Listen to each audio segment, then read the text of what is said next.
E, assim, a apresentação slide é de responsabilidade de cada pessoa. Então, se você trouxe, organizou, você fique à vontade para fazer a apresentação. Maria Catarina, você pode começar?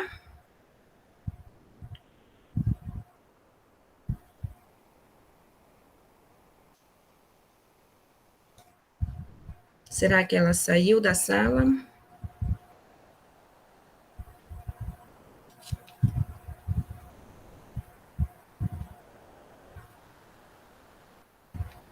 A Mariane. Ó, voltou a Catarina. Acho que seu microfone está desligado, antes.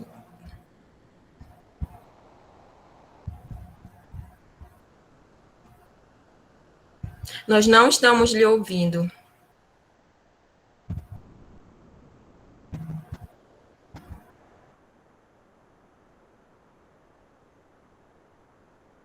Será que ela está no celular? Se for no celular, você tem que clicar na tela, aparece o botão para você...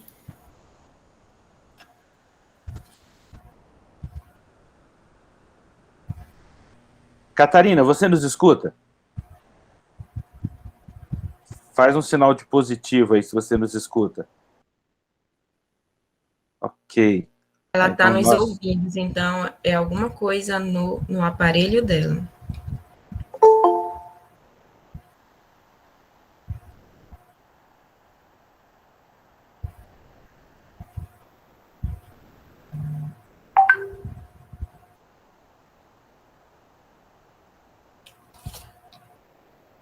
Enquanto a Maria tenta resolver, eu acredito que a gente pode dar prosseguimento.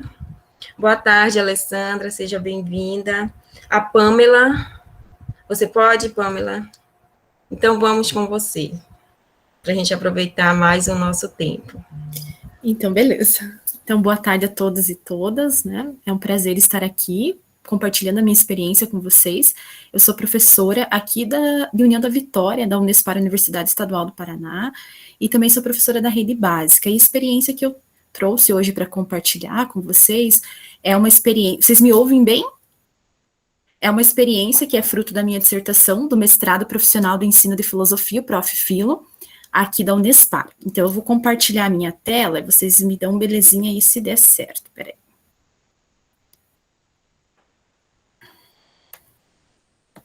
Deu boa? Sim. Então, obrigada. Então, obrigada. A filosofia como travessia, uma aprendizagem filosófica a partir da literatura. Então, é o título da minha pesquisa, né, como mencionei anteriormente, é fruto da minha dissertação, e o trabalho que eu fiz no ensino básico, né, no ensino médio, numa turma de primeiro ano, então, na grade curricular de Santa Catarina, onde eu leciono, e onde eu apliquei o meu projeto, ele consta, né, na grade curricular uma aula semanal de filosofia, então são 45 minutos que a gente tem por semana nessa turma de ensino médio de primeiro ano. E a minha ideia inicial, né, eu parto de uma perspectiva de filosofia, né, o primeiro passo para a gente ensinar a filosofia, o modo como a gente lida com ela, o modo como a gente se relaciona com a filosofia, né. Então, partindo desse primeiro elemento, qual é a filosofia que eu quero ensinar, eu parto da filosofia como um modo de vida, uma aprendizagem, ou seja, um exercício do pensamento. Então, a filosofia em sala de aula que eu trouxe, né, nessa experiência do pensar, ela se deu a partir da literatura, em especial 2 livros de literatura, né. Uma primeira experiência foi com uma literatura alemã, que é do Goethe, Os Sofrimentos do Jovem Werther, e a segunda experiência foi com Clarice Lispector, um sopro de vida atrelado um pouquinho com a aprendizagem, o livro dos prazeres, né? Então, foram essas 2 obras que a gente trabalhou para a experiência em si. Então, inicialmente, o objetivo do meu trabalho, né, do nosso trabalho, falando aqui na terceira pessoa, foi justamente pensar, então, essa travessia. Elemento primordial para isso foi, a princípio, os personagens literários. E aí eu trouxe uma citação aqui do Grande Sertão Veredas, do Guimarães Rosa, para a gente entender como que vai se dar esse processo em sala de aula. Então, a experiência, ela vai se dar no entre, o mais importante nesse processo não foi o resultado final, mas foi acompanhar todo o andamento do projeto, né? Toda a travessia para chegar ao desenvolvimento filosófico e a produção, que foi o objeto final, a produção dos livros, né, através de cartas, né? Mas eu já chego nessa parte. Então, aqui a citação do Guimarães Rosa, ela diz o seguinte, né? Eu atravesso as coisas, e no meio da travessia, eu não vejo. Só estava entretido na ideia dos lugares de saída e de chegada. Assaz o senhor sabe. A gente quer passar o rio a nada e passa, mas vai dar conta na outra banda é um ponto muito mais embaixo, bem diverso do primeiro que se pensou. Então, esse movimento de nós entendermos o ensino de filosofia como uma travessia é justamente compreender todo esse processo em sala de aula. Uma pergunta que surge o texto de filosofia não pode provocar essa experiência com pensar? Claro que sim, mas a nossa opção, né, foi uma questão de opção mesmo, trabalhar com outros modos de fazer filosofia, outros filosofares, né, então provocar uma experiência diferente, não pelo texto da filosofia, mas pela literatura. Obviamente que a gente fez essa relação aqui, aproximando a filosofia e a literatura, sabendo também das diferenças que tem entre elas, tanto quanto pensar a filosofia como uma criação de conceito, por exemplo, né, na perspectiva de Deleuze, ou trazer a literatura, como Benedito Nunes traz, como a criação de imagem-questão, que é atrelada um pouquinho à filosofia heideggeriana também. Então, nesse sentido, mesmo que a gente tente fazer esse cruzo, né, essa encruzilhada entre filosofia e literatura, a gente sabe que tanto na proximidade há distâncias também. Então, de primeiro momento, qual foi o nosso objetivo?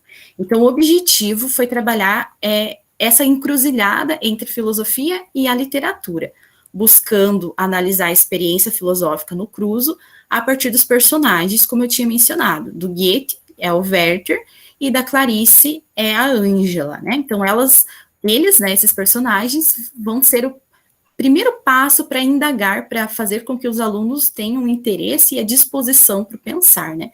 Exercitem a reflexão. Nesse sentido, então, a gente parte primeiramente, né, o primeiro capítulo da dissertação e do trabalho, foi justamente pensar o que é filosofia e o que é ensinar filosofia. Somando-se a isso, a partir de Jacques Derrida e Benedito Nunes, construir uma reflexão sobre a relação transacional entre a filosofia e a literatura. Qual o nosso objetivo? Ele consiste em utilizar os romances como ponto de partida, isto é, a experiência das personagens à disposição ao filosofar, e para isso analisar o cruzo entre o literário e o filosófico. É na relação transacional entre o discurso filosófico e literário que a travessia acontece, e assim os estudantes são tomados pelo desejo e admiração, sobretudo, passam a pensar e refletir a realidade, ou seja, a filosofar, a exercitar a reflexão. Outros, sim, em processo de autoconhecimento, buscam um encontro consigo mesmo. Aqui é importante destacar também, porque a literatura, ela tem essa característica de nos aproximar ao personagem. Então, a experiência, o sofrimento, seja as angústias, as felicidades que o personagem ele compartilha no enredo do romance, ele suscita esse movimento catártico, né? Se a gente pensar numa filosofia aristotélica, né, a catarse, essa purificação, colocar para fora a exacerbação dos sentimentos também, né? Aí, nesse movimento de identificação, há uma sensibilização. A gente parte também de um método de Silvio Galo, né? Primeira etapa de sensibilizar o aluno ao querer pensar, tomar para si a questão, né? Então, esse movimento de aproximação que a gente pensou trazer os romances, né? Nesse caso, 2 romances, o do Goethe e da Clarice, para trazer essa disposição ao pensamento, né? Então, de certa forma, sintetizei aqui, né? Sintetizei os objetivos. O objetivo geral da pesquisa, ele foi, né, trazer as 2 obras, né, para proporcionar essa experiência filosófica em sala de aula. Primeiro passo, refletindo então, o que é ensinar filosofia, o que é filosofia, analisando o importante da arte e da literatura na formação humana, refletindo sobre a relação transacional entre filosofia e literatura. Uma das questões aqui importante destacar, para a experiência prática, né, no desenvolvimento de sala de aula do projeto, a gente discutiu alguns conceitos filosóficos a partir dos romances do Goethe e da Clarice, provocando esse processo de travessia em sala de aula, E aí é uma questão também de uma aula por semana, então a gente vai se prolongando, a gente tem que deixar bem esquematizado também tudo que a gente quer desenvolver em uma aula. Às vezes, como a gente fez o nosso cronograma, tivemos que adaptá-lo, né, no decorrer das aulas, porque não dava conta também do que ia surgindo, né. Uma sala de aula é justamente isso, né, a gente conta com o inesperado, né, o acontecimento surge questões que a gente às vezes tem que aumentar o cronograma também, né, no projeto. Então, a gente tem aqui os objetivos secundários também, né, provocando um processo de travessia em sala de aula, produzindo material paradidático, que eu trouxe também para mostrar para vocês, que foram as cartas, né, paradidáticas que a gente nomeou, e desenvolvemos a produção escrita dos estudantes também com a produção do livro, né, final com as cartas deles, né. E aí, despertar para uma atitude filosófica, a gente desenvolveu, antes de chegar ao que é a filosofia, partimos de uma concepção da arte para pensar os gêneros literários através da poética de Aristóteles. Posteriormente, então, que é o capítulo central para a gente pensar o que é ensinar filosofia, a gente discute a questão a partir do Alejandro Serletti, o ensino de filosofia como um problema filosófico, e também do Liria, onde ele traz essa questão do paradoxo, né, do aprender do Kohn, né, perdão, do aprender a ensinar, e também do Liria, um paradoxo chamado Sócrates, né, para desenvolvendo uma reflexão sobre o que é filosofia, o que é ensinar filosofia, é possível ensinar filosofia, né. Em miúdos, né, como não tem muito tempo para a gente se aprofundar, depois talvez se surgir algumas questões, o Serletti, ele fala que numa aula de filosofia, o que a gente pode fazer, né? E a gente não tem como transmitir um conhecimento para o aluno, a gente tem a possibilidade em sala de aula de despertar a atitude crítica e a atitude filosófica. Então é nesse sentido que a gente trabalha, despertar uma atitude filosófica no aluno para que ele sim tome a questão para si e a partir disso passe a pensar, refletir e questionar, né? E aí aqui o ensino de filosofia como problema filosófico, a função da literatura e da filosofia, e a partir disso aí entra a reflexão sobre as contribuições do Benedito Nunes e do Derrida, para a gente pensar... Oi? 5 minutinhos. 5 minutinhos já? Então, vou finalizando aqui, tá bom? Depois, se surgir algumas dúvidas, a gente vai conversando. E aí, esse capítulo, a gente refletiu sobre o que é filosofia, o que é literatura, e as aproximações que tem entre as duas áreas, né? E essa transação, que é importante a gente frisar, que vai ser o elemento primordial para filosofar. Então, a gente tem a travessia, que é a possibilidade de pensar a literatura como esse método para o ensino de filosofia, né? Aqui, só para mostrar para vocês, os problemas filosóficos que a gente tirou foram 5 problemas em cada romance. Então, o primeiro romance, que ele é do movimento do século XVIII, Sturm und Drang, Tempestade e Ímpeto, né, os pré-românticos alemães, a gente tirou esses elementos aqui do livro, né, o Sofrimento do Jovem Werther é o ícone do movimento, né, Sturm und Drang, Tempestade e Ímpeto, e a gente trouxe esses elementos aqui com os alunos, em diálogo com os alunos, para a gente questionar e assim aprofundá-los, né, e para isso a gente elaborou, né, uma ficha paradidática com alguns autores da história da filosofia para pensar o problema, né? E aqui eu trouxe o exemplo da felicidade. Fizemos isso também no livro da Clarice, trazendo algumas questões para a gente pensar, que aparece no livro, aprender a viver, a liberdade, a paixão, a existência e a fé, e para isso também elaboramos a ficha paradidática, né, para contribuir aí com a nossa reflexão. Então, a gente fez a leitura do livro, selecionamos algumas cartas dos livros e aí trabalhamos em sala de aula a partir da leitura, né, chegando ao conceito filosófico. Aqui eu trouxe uma foto dos meus alunos, a elaboração do livro deles, aqui também sobre de filosofia, e as cartoneiras que a gente produziu, né, para colocar as cartas dos alunos que eles produziram através da reflexão e diálogo com os autores sobre o conceito, né. E aí, para finalizar, né, o mais importante, então, não é ter encontrado um tesouro, mas sim a gente ter escavado. Então, para que quem passeia, o caminho e a paisagem são mais importantes que o ponto de chegada. É o processo que nos interessa, o desenrolar do pensamento, o espírito que trabalha em movimento aventureiro. A filosofia e a literatura provocam e desassossegam a nossa alma. O ensino por um viés literário filosófico possibilita uma aprendizagem de autoconhecimento e descoberta de si. Aprender a ver, a viver e a entregar-se para a vida é ter coragem para filosofar. E sim, a filosofia, o filosofar, é um exercício e aprendizagem de ver abismo, pois ouçamos de novo, o próprio ver é ver abismo. Aqui uma citação de Fogel, e para finalizar, sem mais delongas, reafirmamos que a filosofia é um convite, ela é um chamado, e quem tiver ouvidos que ouça, quem tiver olhos que veja, porque, segundo Rosa, o real não está na saída e nem na chegada, ele vai se dispor para a gente, é no meio da travessia. Então, muito obrigada, e é isso.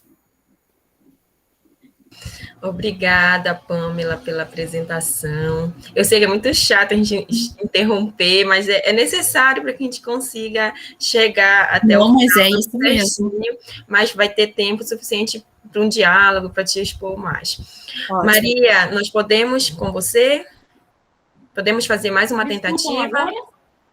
Sim, agora estamos escutando. Sim. Estava super apreensiva, né? Então, não, mas vai começar. dar tudo certo, vai dar tudo certo. A tecnologia, por vezes, nos deixa, assim, maus lençóis, né? Ela falha, infelizmente. Quebra um pouco, né, daquela ideia de que muitos querem passar que a técnica é perfeita e que pode substituir o humano, né? Serve para reflexão também. Bom, todos me escutam, não é isso? Perfeito. Então, o meu trabalho, ele também é fruto da minha pesquisa de dissertação de mestrado. Também concluí o Profilo, só que no núcleo da Universidade Federal de Campina Grande, na Paraíba, né? Concluí recentemente em julho desse ano, e a minha dissertação versa sobre essas questões das novas tecnologias de informação e comunicação, as TICs, né, no ensino de filosofia, usadas, aplicadas no contexto de filosofia, né? E eu me acosto, né, na filosofia gramsciana para fazer esse debate, fazer essa pesquisa sobre a utilização das TICs, né? E eu parto do seguinte ponto, né? A questão é onde ensinamos ou é o que ensinamos, né? E aí, a parte teórica do meu trabalho, eu vou utilizar realmente os conceitos do Gramsci, né? A contra-hegemonia, a hegemonia, né? A contra-ideologia. O Gramsci defende a ideia, né, de que nós podemos construir uma nova ideologia, uma ideologia que humanize, uma ideologia que tire o aluno da alienação dentro das próprias brechas que o sistema nos deixa, né? E partindo desse princípio foi o que eu tentei colocar em prática no meu experimento na minha escola. Propus aos meus alunos do segundo e terceiro ano do ensino médio, a utilizarmos as tecnologias para criarmos conteúdos contra-hegemônicos. Conteúdos que observei no início da minha pesquisa que não estão nos livros didáticos de filosofia. E quando estão de maneira muito... como é que eu posso dizer? Quase não aparecem, não são os conteúdos de destaque, né? E partimos do ensino de filosofia, de uma concepção, né, de ensino de filosofia que busque entender a realidade do aluno. Eu, particularmente, acredito muito nessa ideia. Se nós não trabalharmos o ensino de filosofia de maneira contra-hegemônica, criativa, de uma maneira que ligue o aluno à realidade, nós não vamos ter sucesso nesse ensino, né? E, então, utilizamos de várias ferramentas online. Primeiro, no ensino remoto, né? As ferramentas propriamente ditas, smartphones, os computadores, o que nós tínhamos disponíveis na escola para produzir esses materiais. E, a partir dessa produção de materiais, nós trabalhamos e fizemos diversas publicações nas nossas redes sociais, fizemos um portfólio, enfim, produzimos alguns materiais com conteúdos que debatem a questão do racismo, que debatem o feminicídio, que debatem a condição da mulher na sociedade, que debate a própria condição da escola, do aluno na escola pública, no contexto da pandemia, uma escola precarizada, que geralmente o aluno tem aversão a ela. Então, é um desafio para alunos e professores se manterem firmes dentro de um contexto que é muito, muito precarizado, muito difícil. Então, dentro dessa... Como o meu trabalho coincidiu exatamente, né, com o período de pandemia e de ensino remoto, foi um momento que deu muito trabalho para agregar os alunos, porque muitos se afastaram da escola, muitos queriam desistir de estudar, e nós fomos fazer uma busca ativa, né, para trazer esses alunos de volta para a escola, e eu consegui atrair muitos deles de volta a partir desse projeto, né?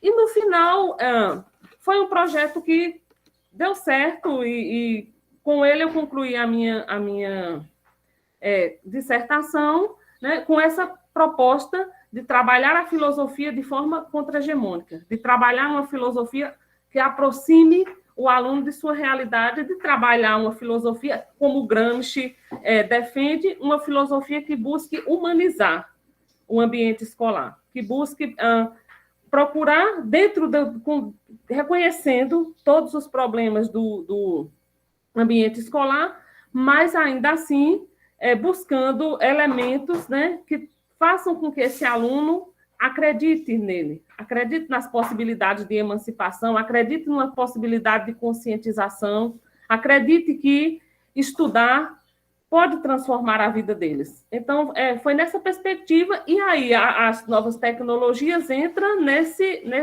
cenário, né? Não é onde nós ensinamos. Podemos estar em sala de aula todo dia e não usar tecnologia numa perspectiva contra-hegemônica. Podemos também utilizar as tecnologias, né? E a partir desses conteúdos, trabalhando os conteúdos de forma contra-hegemônica, esses conteúdos que não são repetitivos, que estão aí no livro, com isso, nós podemos ajudar nossos alunos a formar sua consciência, né? Então, a minha dissertação parte disso, né? Não é onde ensinamos. Pode ser através das tecnologias, no ensino remoto, pode ser presencialmente, mas como ensinamos e o que queremos, né, ensinar no que diz respeito à filosofia para esses alunos.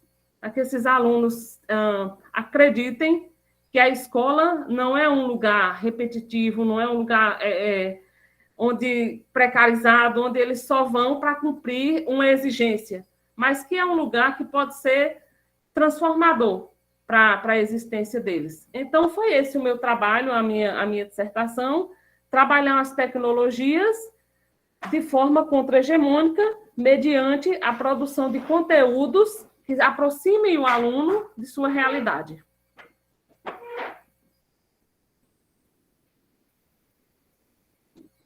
Obrigada, Maria Catarina, pela apresentação do seu trabalho. Então, agora, só vou fazer mais uma chamadinha aqui da Lucimara, ela se encontra na sala, e a Mariane. Se não, nós vamos passar para o trabalho do Pedro Gontijo. A palavra é sua, fique à vontade, seja bem-vindo mais uma vez. Obrigado, Roseli, pela acolhida, né? Mas também acho que é importante parabenizar a iniciativa da UFPA por a realização desse evento nesses tempos tão difíceis e que, de alguma maneira, promove que a gente se encontre, nem que seja virtualmente. Mas vamos lá. Depois de ouvir a Catarina e a Pâmela, a vontade já é de dialogar e sugar mais informações sobre as pesquisas delas, mas eu já dei dando uma olhada, inclusive, nas dissertações. E tem muita coisa boa depois para poder estar lendo melhor, com mais calma. A minha comunicação aqui tem como perspectiva aventar algo que, em geral, é desconsiderado na nossa formação como professores de filosofia, que eu sou professor aqui na Universidade de Brasília, trabalho com formação de professores, né, também trabalho no PROF, sou colaborador no núcleo da UFT, do Federal de Tocantins, e aqui eu trabalho muito justamente com os estágios, fui coordenador de PIBID de vários anos, uns 8 anos pelo menos. Em geral, os estudantes com os quais eu trabalhava, sobretudo tanto no PIBID como ao final da graduação, e alguns também que eu encontrei ao longo do mestrado aí profissionalizante, em geral não tem um problema de formação filosófica, mas muitos traziam uma dificuldade sobre o que fazer na sala de aula, dado que parece um tanto quanto estranho ao cidadão comum, àquele adolescente, essa interação com os conhecimentos filosóficos que a gente traz da academia para a escola. E um dos aspectos que estão relacionados a isso tem a ver com a gente se dar conta do que é esse próprio ato do ensino da filosofia, ou melhor, das coisas que estão envolvidas nesse processo, que é ensinar a filosofia, que é praticar a docência, que é fazer essa interação de docência, então a interação entre o docente e discente. Parte desse processo, me parece que se dá que nos cursos nossos de licenciatura nós não investimos de forma significativa, e não é só na filosofia, no desenvolvimento de competências interacionais. Né? A gente até existe uma expressão que eu não sei, talvez para vocês que são de lugares diferentes, mas a gente usava muitas vezes uma expressão, hoje em dia eu evito, como é que a gente faz o domínio da sala de aula? Como é que o professor tem o domínio da turma? Então, será que se trata de ter domínio? Não, ter domínio já é pensar essa relação de docência de uma determinada forma. E me parece justamente que a gente precisa ter um olhar, diria assim, meta-olhar sobre essas relações que nós estabelecemos. Aí hoje, entre várias coisas que eu tenho estudado um pouco sobre isso, de desenvolvimento de competências interacionais, de habilidades interacionais, que envolve elementos aí do interacionismo simbólico, lá do Irving Goffman, né, um grande sociólogo, também questões discutidas na psicologia social sobre o processo de interação. Um desses tópicos que acho que precisa ser levado em conta nessas discussões é da pragmática da comunicação. E há uma tradução em português de um trabalho ainda da década de 60, de alguns pesquisadores da Universidade de Palo Alto, na Califórnia, e no Brasil foi traduzido, né, justamente com esse nome, Pragmática da Comunicação Humana, publicado no Brasil pela Cultrix, ainda, se não me engano, no final da década de 60, chamado Pragmática da Comunicação Humana, e que discute algumas questões relacionadas, né, ao processo comunicacional. Bom, e eu trago isso para a discussão para o ensino da filosofia, porque eu digo, a gente muitas vezes negligencia essa necessidade de se dar conta do que ocorre no processo comunicacional. A gente, muitas vezes, não faz um devido diagnóstico dos processos interacionais que ocorrem em cada turma. Como tornar cada turma um grupo, efetivamente? Porque, por vezes, os estudantes estão ali absolutamente dispersos, absolutamente cada um voltado consigo mesmo. Na universidade isso é muito pior, né? Obviamente no ensino médio fundamental isso é menor, é um problema menor, mas, de fato, a gente muitas vezes não consegue fazer um mapeamento adequado das interações que ocorrem dentro do espaço da sala de aula. Aliás, e deveríamos, sob uma ótica pragmática, né, ter um olhar ainda daquilo que são as interações entre os professores, porque aquilo que ocorre numa aula de filosofia não é resultado apenas da relação que estabelece entre o professor de filosofia e sua turma, mas é resultado das relações que ocorrem, digamos, naquele sistema como um todo que é a escola. Né? As interações que outros professores têm com os mesmos estudantes também condicionam, de alguma maneira, aquilo que ocorre no ensino de filosofia. Me recordo de uma situação como professor de filosofia no ensino médio, numa escola pública, isso há mais de 15 anos atrás, onde eu pedi aos estudantes para poder investigarem quais... Eu estava numa discussão sobre teoria do conhecimento e filosofia da ciência, quais disciplinas que eles estudavam que eram ou não ciência, e por que eram, por que não eram, como é que eles sabiam se o que eles estudavam era ou não ciência. E era muito interessante que, ao fazer a pesquisa com outros colegas professores, alguns, por exemplo, o professor de educação artística na época dizia que a educação artística era ciência. Por quê? Mas aí é preciso entender o contexto, é que, na verdade, parece que aquilo que não é ciência não teria valor dentro da escola. Então, daí tinha que dizer... E um professor de química dizer que, por exemplo, a filosofia contribuiu para atrasar o desenvolvimento da ciência, como a química, né? Buscando aí culpabilizar Aristóteles e outros tantos. Então, a gente percebe que aquilo que acontece na aula de filosofia não é resultado somente do nosso trabalho como docente de filosofia e da relação com os discentes, mas daquilo que é o sistema. Então, enxergar a escola como um sistema que tem subsistemas que formam cada turma, o grupo de professores como um subsistema também, entender a própria escola como um subsistema de um sistema maior, que é o próprio sistema de ensino. Então, quer dizer, perceber o conjunto de elementos que envolve o processo interacional em diferentes interações existentes ajuda a gente a ter um olhar mais clínico e perceber melhor as potencialidades, os entraves daquilo que a gente faz no ensino de filosofia. É como se eu estivesse dizendo o seguinte: para que a gente tenha um bom ensino de filosofia, nós precisamos ter uma série de elementos não filosóficos propriamente na nossa formação e levados em conta no nosso trabalho como professores, para que, de fato, aquilo que a gente quer fazer com a filosofia, né? De cara, uma questão extremamente importante, por exemplo, nessa obra, esses autores chamam a atenção de que em todo o processo interacional há sempre elementos de conteúdo e elementos relacionais. E, por vezes, há uma confusão entre aspectos de conteúdo e aspectos de relação no processo comunicacional. Alguém, por exemplo, poderia não gostar de um professor, mas, mesmo assim, gostar de um determinado conteúdo. Ou melhor, poderia não gostar também de um conteúdo, mas gostar do trabalho feito por um determinado professor. E a gente, às vezes, confunde o não gostar da filosofia com o não gostar do professor. Então, como é importante distinguir o que é elementos, né, na comunicação de conteúdo e elementos da relação, para que esse trabalho seja potencializado. Por exemplo, nós muitas vezes não nos damos conta que no processo comunicativo a gente tem níveis de interação. No nível mais básico, a gente diz assim, o professor pensa dos alunos alguma coisa que ele pensa daquela turma, e a turma pensa do professor alguma outra coisa sobre esse professor. Mas, ao mesmo tempo, ocorre um tipo de interação que a gente pode chamar de um segundo nível, que é o seguinte: eu me relaciono com aquela turma como professor, não só pelo que eu penso da turma, mas também pelo que eu penso que a turma pensa a meu respeito, né? Ou seja, eu me relaciono com o outro também por aquilo que o outro pensa, aquilo que eu acho que o outro pensa de mim. E tem mais ainda, teria um terceiro nível que a gente poderia dizer, que é aquilo que eu penso, que o outro pensa, do que eu penso dele.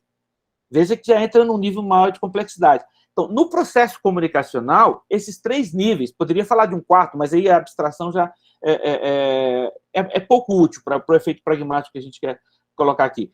Se a gente tem, pelo menos, esses três níveis, há muitas vezes confusão nas interações entre docentes e discentes, entre o professor de filosofia e sua turma, e vice-versa, sobre algum nível de desencontro de compreensão. E, às vezes, ao não saber fazer um olhar mais clínico dos processos interacionais, e, portanto, desses níveis, a gente acaba se perdendo na interação com os estudantes. Então, me parece que uma chave interessante para um bom trabalho de ensino de filosofia é o desenvolvimento de competências interacionais, e entre os processos, entre essa formação para desenvolver competências interacionais, elementos de pragmática da comunicação podem ser muito interessantes, porque eles nos ajudam a ter uma capacidade melhor de avaliar e também desenvolver esses processos comunicacionais com os estudantes. Poderia... Diga. 5 minutos para suas considerações. Então, nessa obra, os autores falam, por exemplo, numa primeira parte da obra, só para citar um pedaço, falam de 5 axiomas da comunicação, de que todo processo comunicacional passaria por esses axiomas. Então, citar um deles, por exemplo, talvez o quinto axioma, já falei do segundo, que foi essa questão de conteúdo e relação, e o quinto axioma é o que vai dizer, por exemplo, que todas as nossas comunicações, todos os processos interacionais, são simétricos ou complementares. Simétricos quando a gente baseia a interação entre dois no mesmo nível, e complementar quando tem um nível superior e inferior.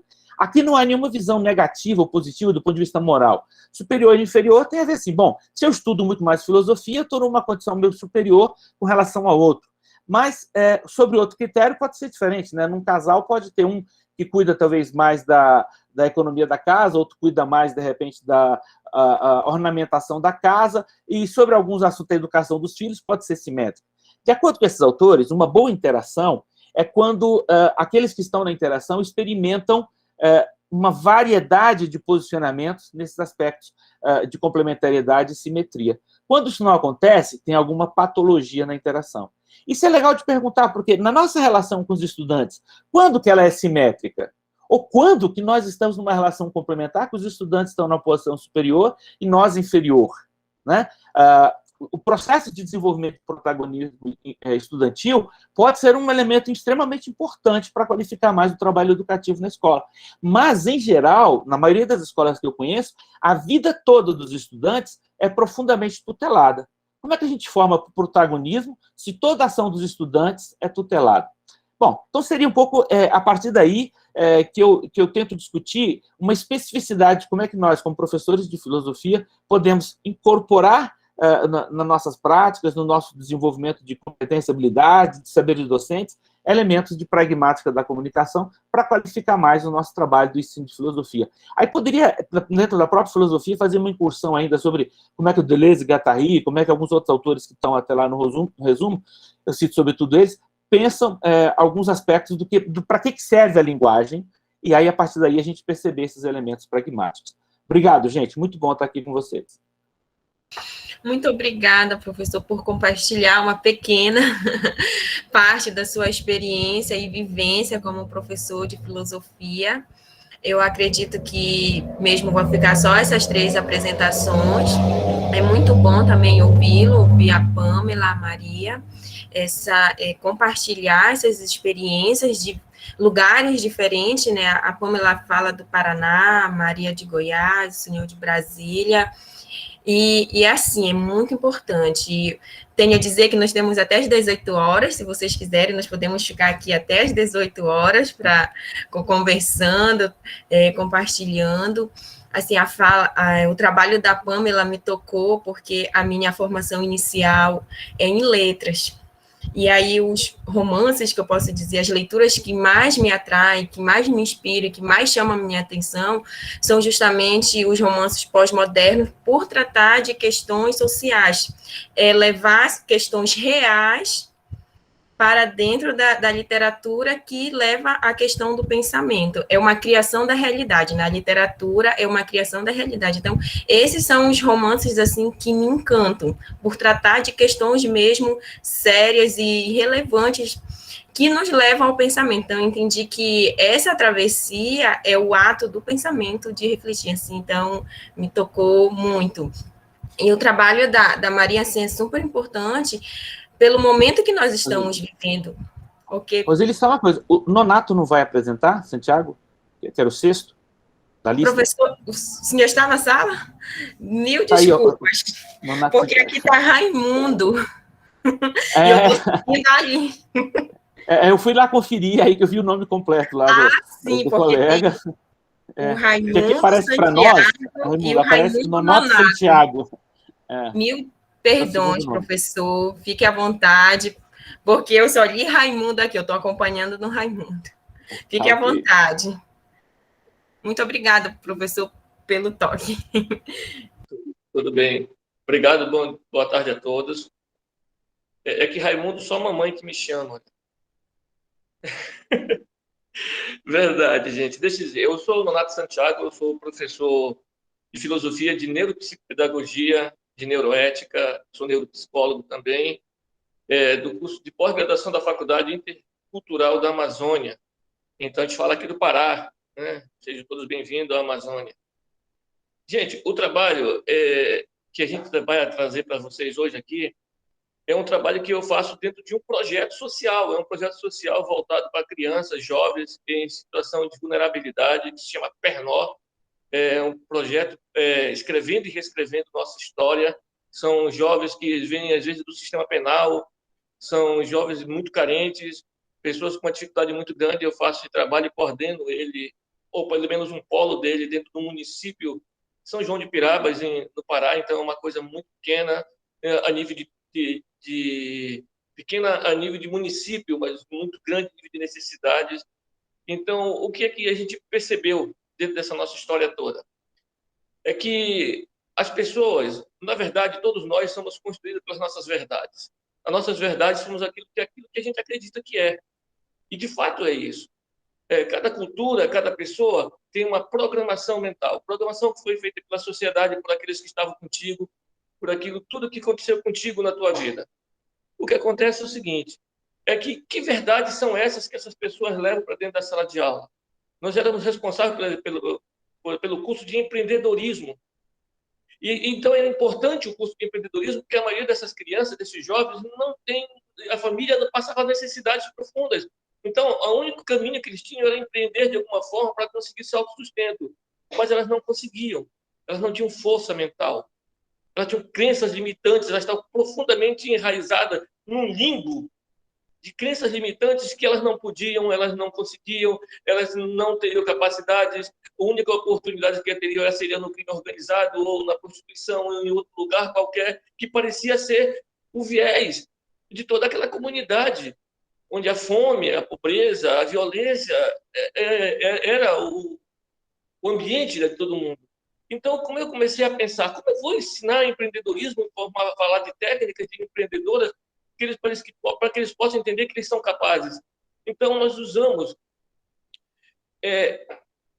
trabalhar o mindset, a transformação mental, desconstruir as crenças limitantes e reconstruir outras crenças positivas. E aí eu usei a filosofia, principalmente o existencialismo do Sartre, e muito também a harmonia que a pessoa tem que ter consigo mesmo dos estoicos. E isso foi uma revolução imensa, vocês nem imaginam. Às vezes a gente pensa que coisas não vão acontecer e que às vezes a gente subestima a mente humana, mas ela sofre neuroplasticidade. A partir do momento que a gente promove o prazer nela, ela consegue se construir, se transformar. Quando eles perceberam que eles poderiam se amar, que eles poderiam quebrar esse ciclo, que eles poderiam pensar mais profundamente, sabe, na sua própria existência, que precisa existir primeiro. Eu sou o que eu faço, a minha produção, é isso que eu sou na minha vida. E aí ele começaram, a equipe toda, o grupo todo começou a transformar-se. Os alunos se interessaram, então, não somente por filosofia, pelos autores, não foi exatamente isso, eles se preocuparam pela essência da filosofia, pelo pensar no quem eu sou, por que eu repito o que o meu pai fez, o que o meu avô fez, e o que os meus antepassados fizeram, por que eu tenho que seguir o mesmo caminho. Essa reflexão fez com que eles aprendessem mais a matéria, fez com que eles tivessem projetos incríveis. A gente montava um Canvas, que é uma ferramenta que a gente dá, às vezes, para executivo, certo? E esses jovens de 12, 13, 14, 11 anos conseguiam montar projetos e levavam para casa e diziam, olha, eu tenho um projeto, eu tenho uma maneira de viver, eu sei por que vai dar certo. Isso fez com que a família viesse também. E aí nós construímos uma coisa que chama-se método REI, ressignificar a existência interconectadamente. Que a gente passa e faz isso com a família, para que a família possa entender que ela está num limbo mental, numa corrente mental, que ela precisa sair dela. E aí a filosofia foi uma ferramenta de start mental para que ela pudesse, então, automaticamente construir novas formas de ver o mundo, de ver sua própria existência. E esse é o experimento que está sendo construído ainda, mas está tendo um resultado maravilhoso. E hoje todo mundo se interessa muito em pensar mais profundamente, em entender mais quem é ele mesmo e quem é a sociedade que ele vive. Então, ser um ser mais crítico. Então, foi uma forma que eu encontrei de trazer tudo isso lá da pós-graduação, lá das aulas que eu dou aula para os professores, trazer isso para dentro das comunidades, mas numa outra linguagem, num experimento de mostrar para eles que eles são capazes de, ao pensar filosoficamente, de, ao pensar mais profundamente, eles conseguem transformar suas mentes. Porque a neuroplasticidade ela sempre vai existir, mas o hábito é que faz você ser o que é. Então, o que nós fizemos foi fazer com que esses jovens começassem a pensar que eles são capazes, certo? Transformando-se, criando mindset, criando revolução interna, fazendo uma nova forma de pensar, uma nova forma de se comunicar um com o outro. Então, na verdade, eles se valorizaram e perceberam que eles não são diferentes. Eu pergunto, lembro da brincadeira, eu pergunto qual a diferença de vocês para um aluno de Harvard? Eles têm mais neurônios? Tem mais isso? Não. É que é preciso vocês acreditarem em vocês. E aí a gente traz diversos teóricos, diversos pensadores que vão fundamento, desde Platão até hoje, até o Cortella, sabe, quando ele fala que nós não nascemos prontos, todo esse universo eu trouxe, mas eu não trouxe com uma linguagem que a gente dá dentro da academia para quem é aluno de filosofia. Eu trouxe isso para a vida, para que eles percebessem que isso são verdades que eles podem construir no dia a dia. E assim transformou-se a vida e a realidade de cada um desses jovens. Eu estou muito feliz com isso e eu queria compartilhar isso com vocês.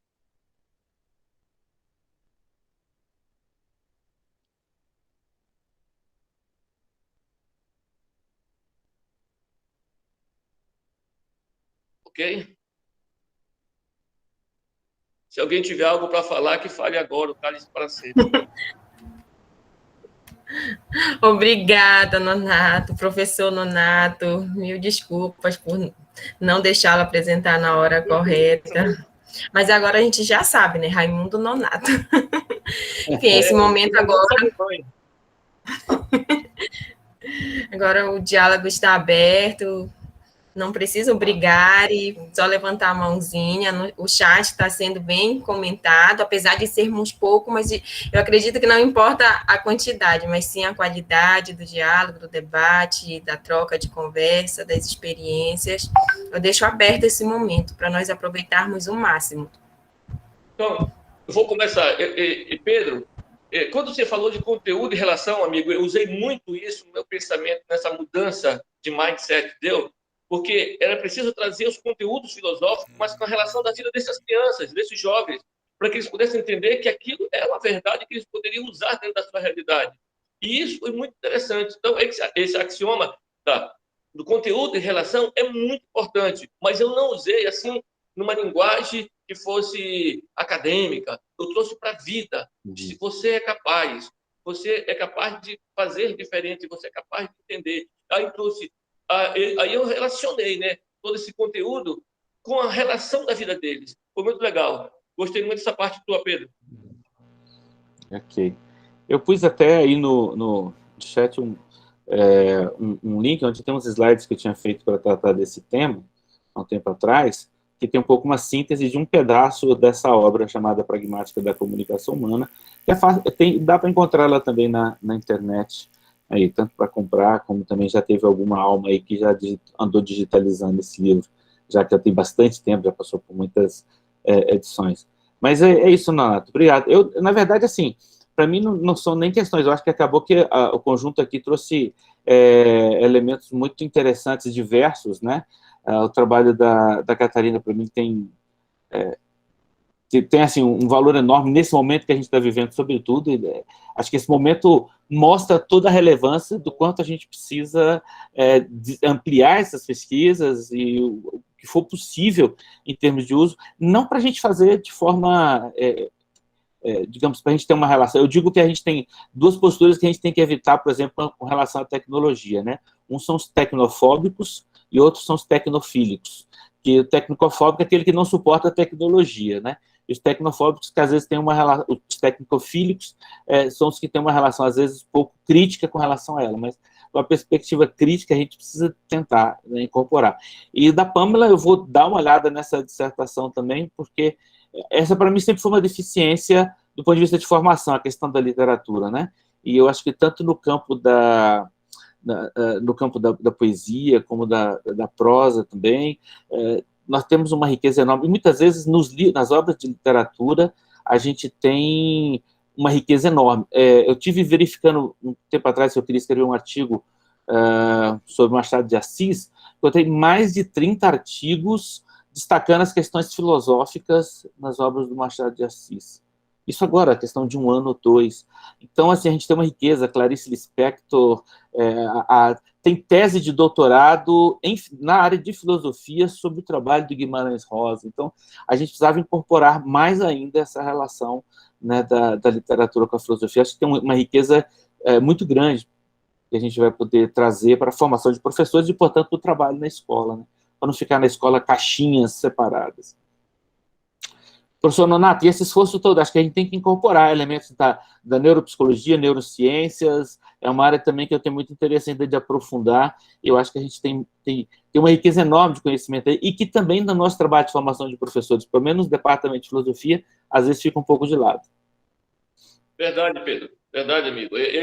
Eu digo sempre o seguinte, o professor que não consegue conhecer a mente do seu aluno, como ele consegue aprender, ele já sai perdendo. Ele tem que saber como é que é a PNL desse aluno, ele tem que saber como é que funciona neurologicamente. Inclusive, a gente faz muitos estudos e tem uma diferença muito grande entre um jovem da periferia que tem uma história que é muito violenta e que ele se alimenta mal e que vai para a sala de aula, ele não pode ter as mesmas conexões neurais que um jovem que está altamente alimentado, que tem uma outra realidade, você está me entendendo?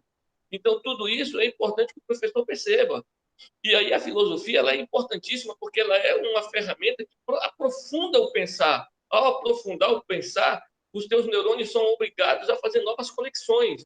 Fazendo novas conexões, você automaticamente produz novos resultados. E eu trabalho, às vezes, isso com quem tem síndrome de pânico, amigo.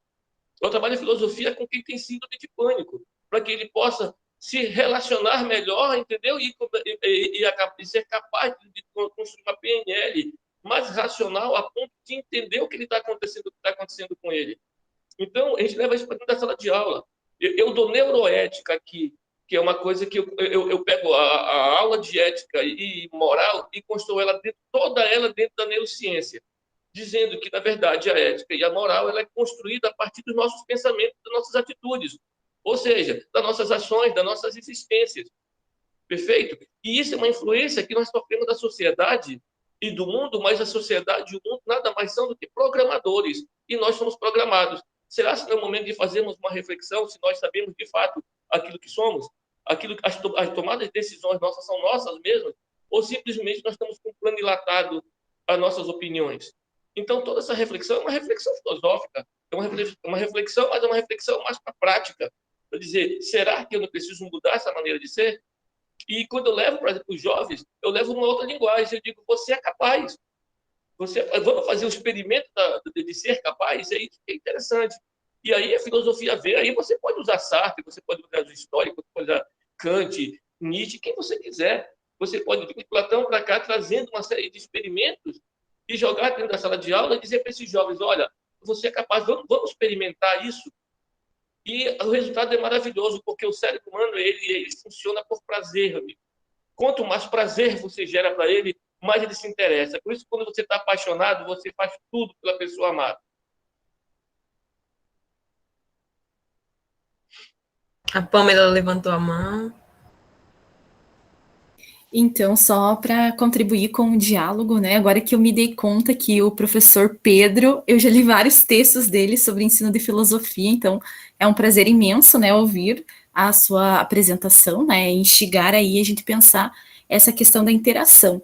Aí a minha questão, antes de fazer a minha pergunta, é com relação à literatura, né? Você mencionou sobre os personagens literários.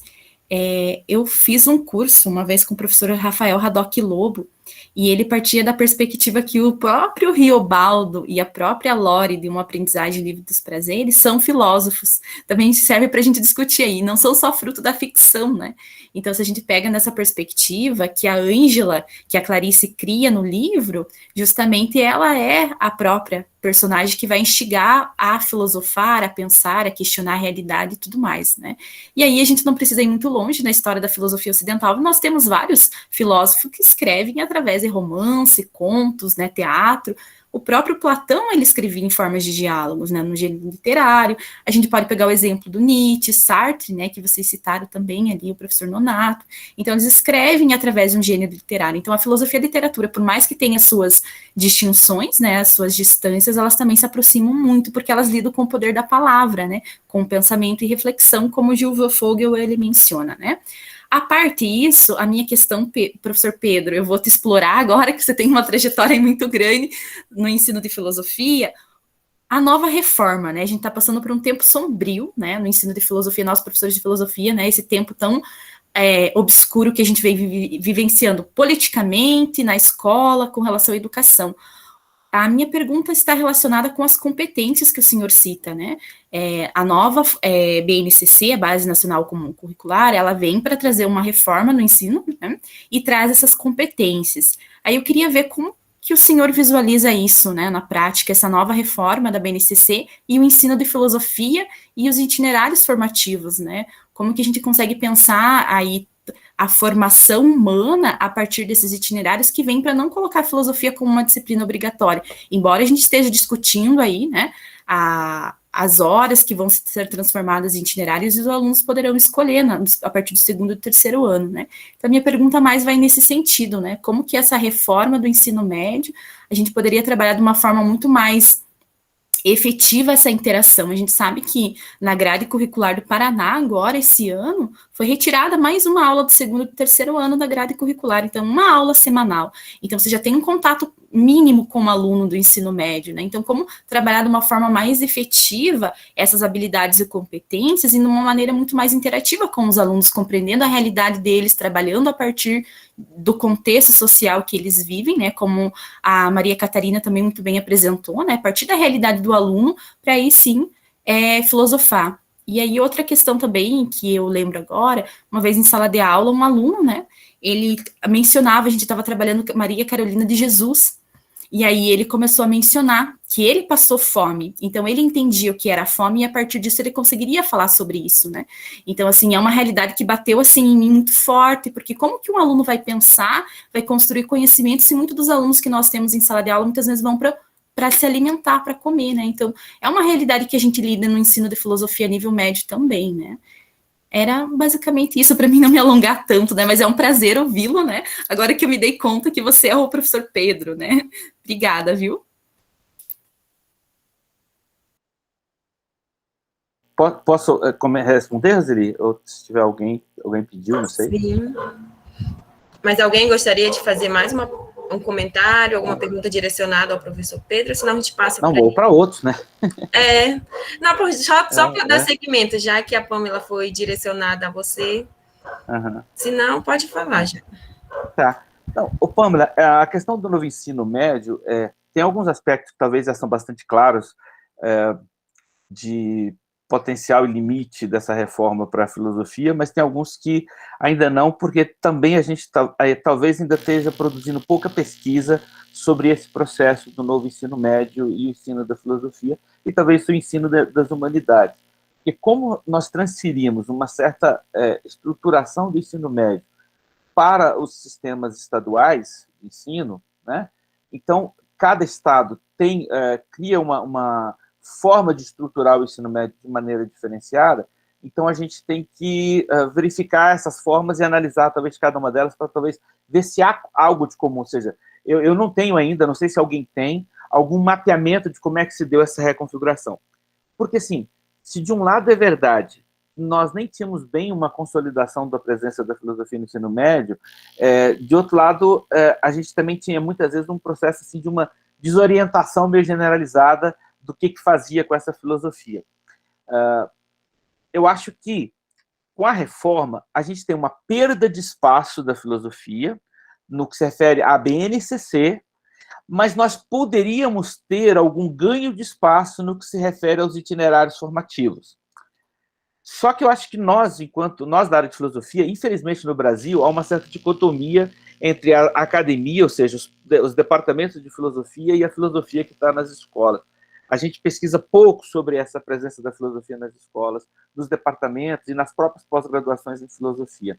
Por que eu digo isso? Porque nós poderíamos ter nos preparado melhor para esse processo da reforma do ensino médio. Nós aceitamos, por exemplo, de maneira muito fácil, um modo de organizar a interação da filosofia, de um local da filosofia dentro do ensino médio, desde a estruturação dos parâmetros curriculares nacionais, em que coloca a filosofia junto com as ciências humanas, que ele é um tanto quanto artificial. Há uma parte significativa da filosofia, e o seu trabalho mostra muito bem isso, é que, e a Catarina está aí concordando também, que interage muito mais com a área de códigos e linguagens do que propriamente com a área de ciências humanas.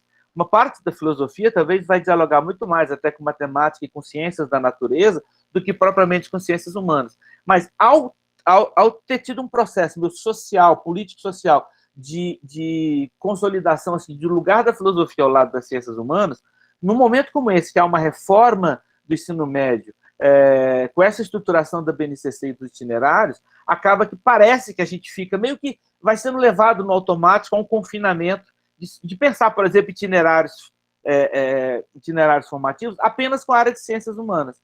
E não, na verdade, por exemplo, numa escola poderíamos ter perfeitamente um itinerário sobre, vamos supor assim, a literatura brasileira, poderia ter um itinerário. E nesse itinerário formativo, aí poderia, para não delongar na resposta, né, mas que envolvesse literatura, uma apropriação apropriação e produção de literatura com os estudantes, por exemplo, poderia ter lá a filosofia ali dentro, trazendo vários elementos da própria filosofia da arte, trazendo os vários elementos de como é que a filosofia dialogou com a literatura, isso que você trouxe da expressão filosófica, das ideias filosóficas por meio da literatura, né? Então, há vários atores, inclusive no Brasil, que tratam, né, isso melhor. Então, acho que a gente poderia ter ganhos, né? Se, como, por exemplo, qualquer itinerário formativo da área de ciências da natureza, poderia ter lá a filosofia lá dentro também, porque como é que você faz o itinerário sobre ciências da natureza sem discutir lógica, teoria do conhecimento e outras questões relacionadas, né? Então, o que me parece que houve uma perda nossa em função de uma desorganização, falta de pesquisa, falta de publicação nessa área, mas que eu acho que a gente agora, em vez de ficar chorando leite derramado, a gente tem que avançar do ponto de vista de fazer essa pesquisa e essas discussões nos estados da presença da filosofia nesse novo ensino médio, que eu acho que ainda há muita coisa a construir. Num primeiro momento, concordo contigo, o saldo é ruim.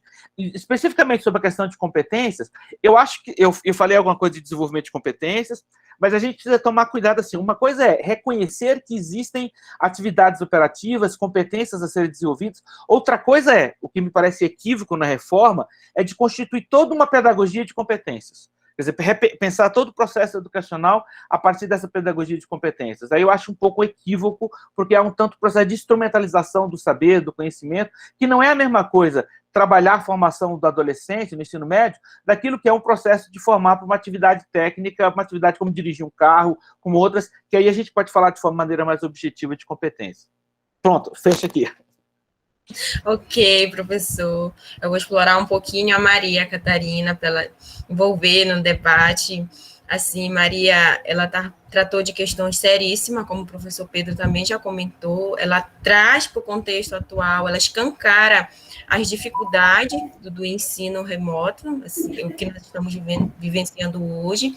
Ela reflete a questão da educação excludente. A gente percebe que nem todos conseguem ter esse acesso a questão dos aparelhos tecnológicos e uma internet de boa qualidade. Então, eu queria, assim, que se ela pudesse falar um pouquinho mais das dificuldades, dos desafios que ela encontrou na produção do trabalho dela. É isso, Maria. Escutam? Sim. Estou preocupada de vocês não me escutarem. Vamos lá. Ótimo. A conexão me deixou insegura. Mas vamos lá, o debate está bom, vamos continuar. A minha dificuldade foi tremenda, porque trabalho em uma escola pública, né, da cidade de Campina Grande, uma escola pública na periferia, né? E é uma coisa que me incomoda muito, inclusive nesses eventos, esses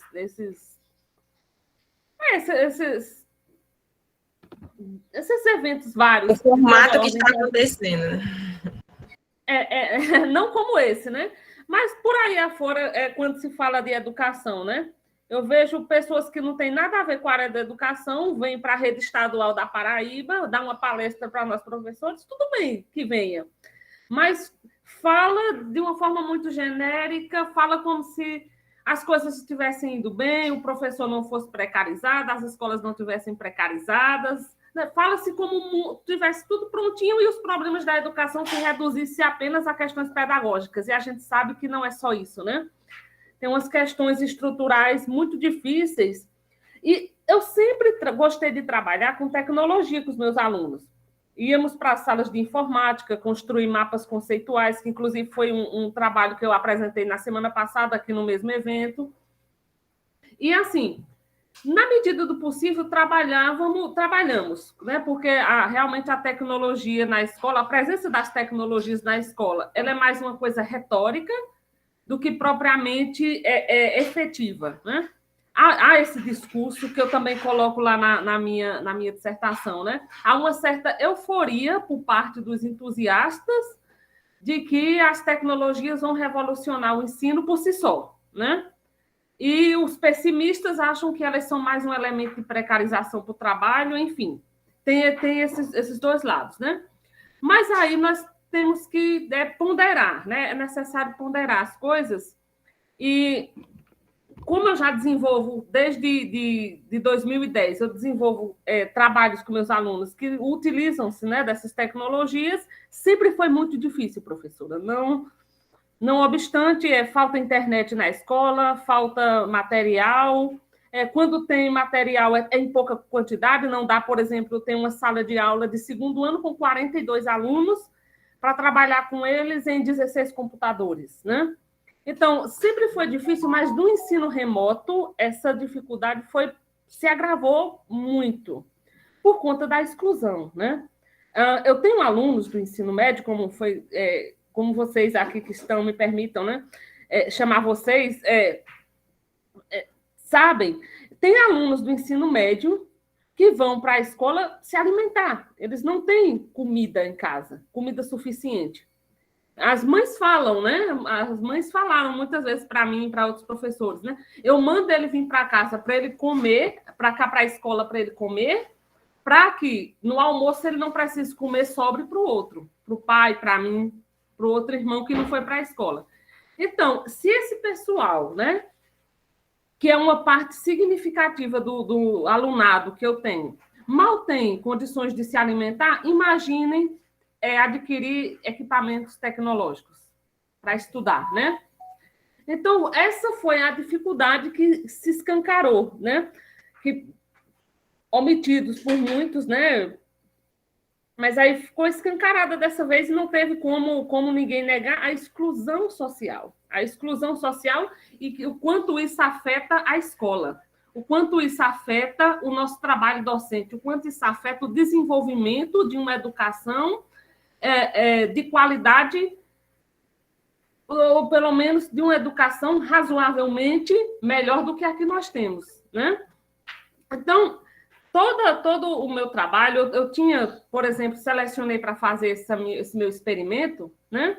Eu selecionei 80 alunos de início, antes da pandemia, né? Porque trabalharíamos juntos na escola. Online, no ensino remoto, eu só consegui trabalhar com 31 alunos. Então, assim, foi uma coisa que reduziu-se drasticamente, né?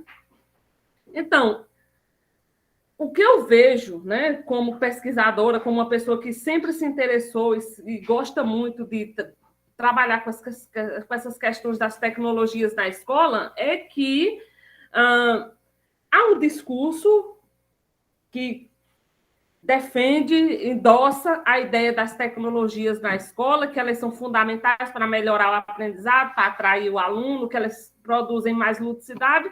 Tudo bem, eu não discordo disso, é possível isso acontecer. Agora, para que isso aconteça mesmo, né, não fique só na retórica, no discurso, seria preciso um investimento alto das redes estaduais de ensino, né, das redes municipais de ensino.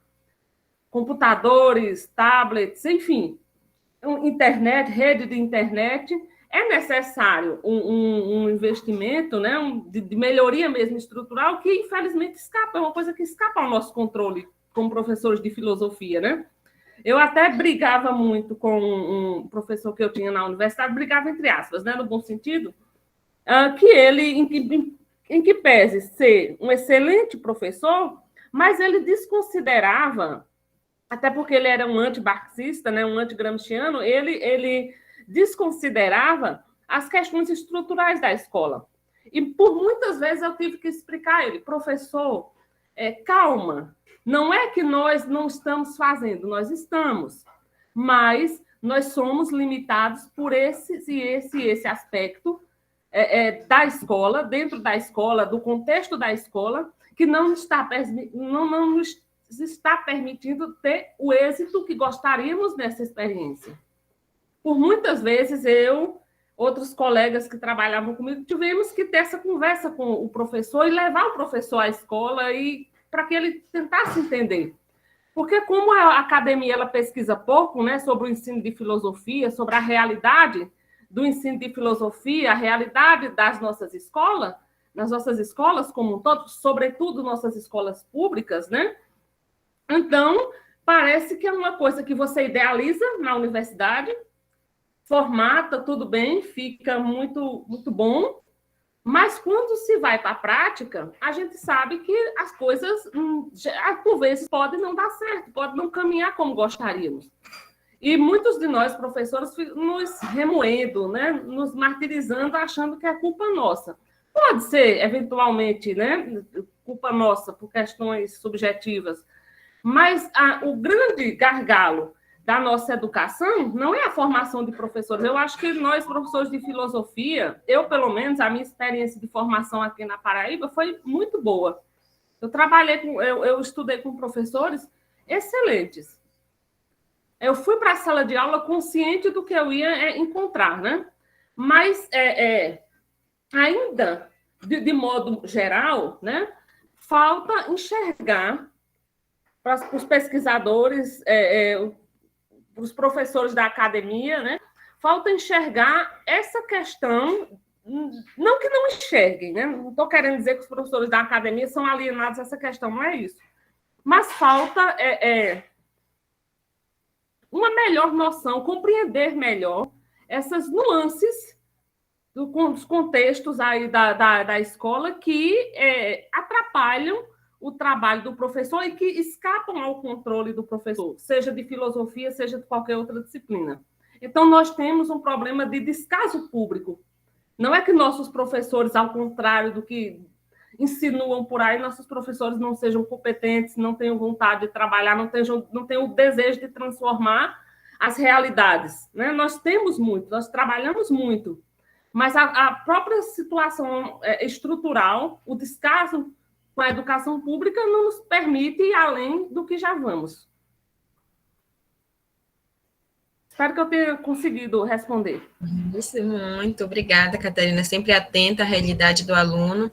O Edson, ele levantou a mão, depois o professor Nonato, e só lembrando que no chat está o formulário de frequência, então não esqueçam, vão lá todos, acessam o link e registrem a presença de vocês aqui na sala, tá? Edson, ou professor, Boa tarde. Boa tarde. Boa tarde. Boa tarde a todos, boa tarde a todas. Professor Nonato, professor Pedro, professora Pâmela, professora Maria Catarina, parabéns pelas exposições, pelas comunicações. Vocês apresentaram um leque extremamente vasto de reflexões que se combinam em alguns pontos, né? E eu queria fazer 2 linhas de reflexão e aí pedir que quem que se sentisse à vontade para comentar fique livre para falar um pouquinho sobre o que eu vou dizer. Eu queria tocar num ponto, primeiramente, a partir de uma das considerações extemporâneas do Friedrich Nietzsche, chamada Schopenhauer, o educador. Ali o Nietzsche deixa uma coisa clara, que tem a ver com o que o professor Pedro ainda há pouco tocou, que a professora Pâmela também indagou.